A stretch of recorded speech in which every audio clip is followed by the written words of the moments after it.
Kellikti kıyamet günü. Kellikti üyatı uçup ölümümüzni bağrımızda üyatırıktı. Bağrımızda da sorumluluktu. Sonra biz kesimizni on canımızda, sahifalarımızda niye buraya tabılmasa, niye bu sura tabılmasa, babılla bir naz var bile yekti. Peygamber sallallahu aleyhi ve sellem aytar hadisinde اَلَّذ۪ي لَيْسَ فِي جَوْفِهِ شَيْءٌ مِنَ الْقُرْآنِ كَبَيْتِ الْخَالِبْدِ. Adam neydi? Kesli kökreğinde, içinde Kur'an'dan cuhub olmayan değil. Bir 10 sura, hatta bir 15 sura, bir cüzlü Kur'an'dan cuhub olmayan değil. İçinde kabeytil halib değil. O sınıp duran hüccet değil. Kolun var da yağın vardı, başın vardı. Sen adamsa deyip durarlar. Allah'tan da sen sınıp duran hüccesa. Hatem ol kısa suralardan.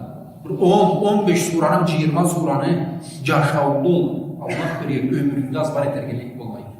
Ocağınız cüzünü azbar etergenlik olmayı. Sınıp durmanı üleceksindeydi.